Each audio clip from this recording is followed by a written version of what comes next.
Hi everyone, I'm excited to be talking to you today about the Chevening Scholarship, and I just want to do a short video series on the Chevening Scholarship application, focusing particularly on the essays which are the most important things for the application process.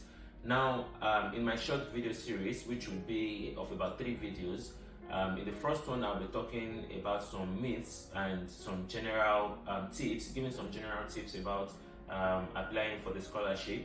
Second one would be on leadership and networking essays, and the last one would be on the study in the UK essay as well as the essay on career plan. So let's get right into it. Now I'll be talking about, or just trying to break some myths with regards to the Chevening Scholarship. The first one I would like to be talking about is whether you need to be a member of an NGO, a non-governmental organization or not to be able to get the scholarship. I will tell you categorically that no, that is not true. You don't have to be a member of an NGO. You don't have to own an NGO for you to apply and to get the Chevening Scholarship. Yes, being a member of an NGO or having an NGO of yourself or by yourself can increase your chances of getting the Chevening Scholarship, but it does not mean that you have to be a member of an NGO or own one for you to get the scholarship. It is not a criteria in itself. In itself, it might be necessary and it might be good. It might increase your chances of getting the scholarship, but it's not in itself a very something that you have to have before you can get the scholarship. The second one I would like to be talking about is whether you need to be a human rights activist or a lawyer or a medical personnel for you to get the scholarship. I think I also had this kind of thought when I was also applying for the scholarship in 2022. Looking at the fact that I'm in the finance line and I'm currently doing my master's program in economics, and I thought whether I need to be a developmental economist or I need to be a human rights analyst or a lawyer or medical personnel for me to get the scholarship. No, that as well is not true. You might be in any field. In fact, in the 2023 cohort, we have some bankers who are currently Chevening scholars, and so you can be in any field, in any any walk of life, and you might be able to get a scholarship. There is a lot more to getting the scholarship than just about what you currently do, with regards to your career path. And lastly is whether you can get Chevening scholarship on the first trial or not. Yes, a lot of people get it on the first trial, and you don't have to apply for the Chevening scholarship twice or 3 times or 5 times before you get it. Truth be told, some people have to do it twice. Some people did it twice, 3 times, 4 times, or even 5 times before they get it. But there are also people who have gotten the Chevening scholarship on the first trial, so you can get it when you apply for it for the first time. Now, some general tips on about applying. What are the things that can increase your chances of getting the Chevening scholarship? I think, like I said earlier, the most important thing for getting the Chevening scholarship are your essays. You have 4 essays to write. One on leadership, another one on networking, another one on why you want to study in the UK, and the last one on your career plan into the future. Now, those essays have to be telling a story. I think that's one of the most important tips I would like to give right now. Your essays must be telling a particular story. And again, don't see the essays as being independent, one being independent of the other. Don't see them as being standalone essays.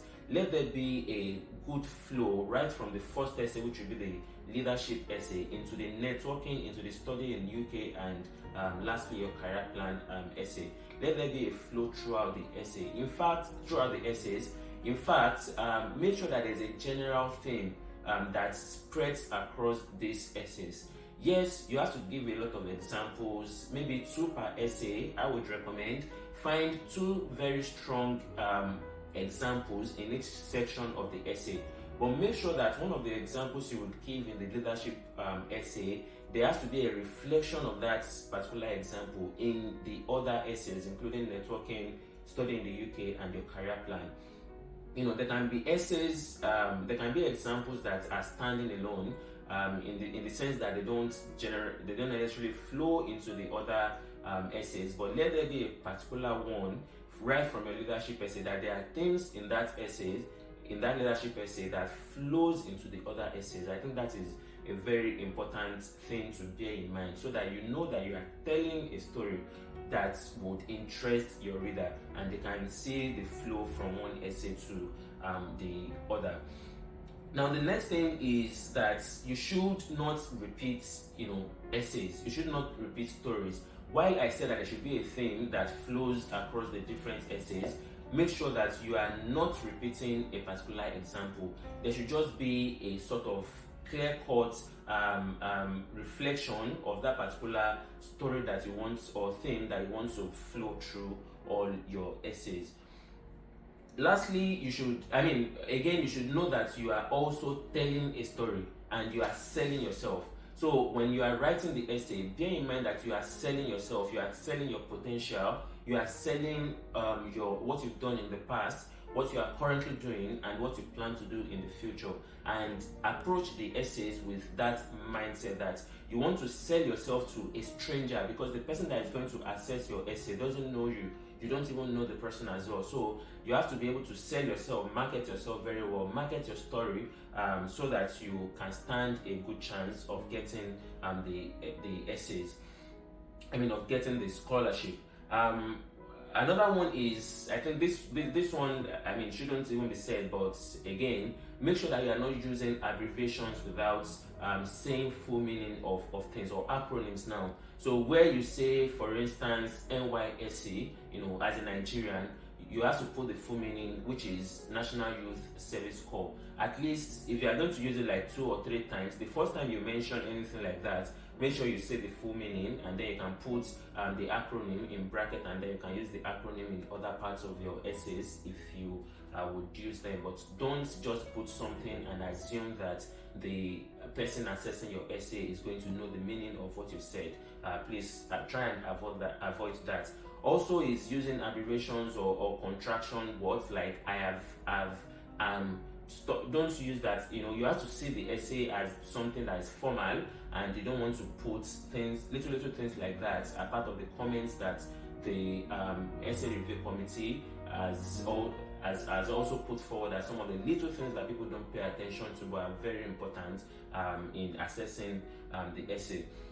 And as much as possible, try and avoid grammatical errors and avoid spelling mistakes.